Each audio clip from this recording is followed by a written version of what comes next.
tindak pidana perdagangan orang dengan modus membawa warga negara Indonesia ke luar negeri wilayah Republik Indonesia, yaitu ke negara Australia, dengan maksud untuk dieksploitasi secara seksual.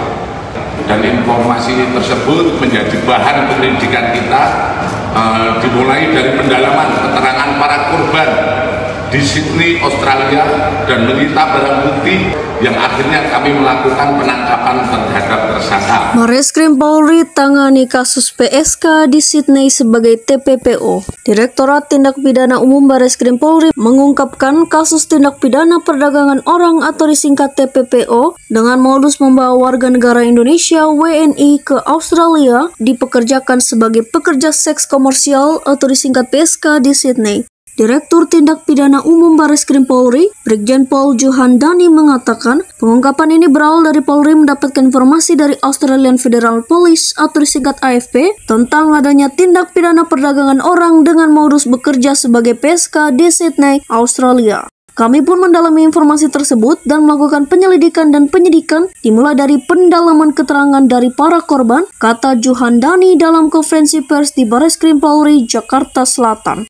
Dari penyelidikan tersebut, pihaknya pun menangkap seorang tersangka berinisial FLA, 36 tahun di Kalideres, Jakarta Barat. Adapun peran FLA adalah perekrut korban, menyiapkan visa dan tiket keberangkatan korban ke Sydney. Kemudian tersangka FLA menyerahkan korban kepada tersangka SS alias Batman yang berada di Sydney. Adapun peran SS alias Batman sebagai koordinator beberapa tempat prostitusi di Sydney. Tersangka Batman menjemput, menampung dan memperkerjakan para korban di beberapa tempat prostitusi yang berada di Sydney, serta memperoleh keuntungan dari para korban, ucapnya. Saat ini, kata Johan Dani, tersangka SS alias Batman sudah ditangkap AFP pada 10 Juli dan tengah menjalani penahanan. Dari hasil penggeledahan di rumah tersangka FLA, polisi menyita 1 password, 2 buku tabungan, 2 ATM, 3 handphone, 1 laptop, 1 hard disk, dan 28 paspor milik WNI yang saat ini di dalam. Polisi juga menemukan catatan pembayaran dan pemotongan gaji yang dikirim korban yang sudah bekerja sebagai PSK di Sydney.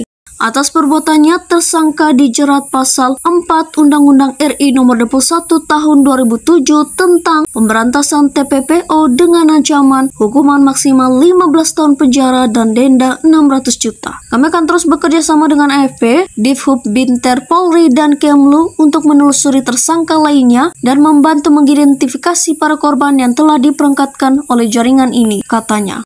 Sekian dari pronews.id Nusantara.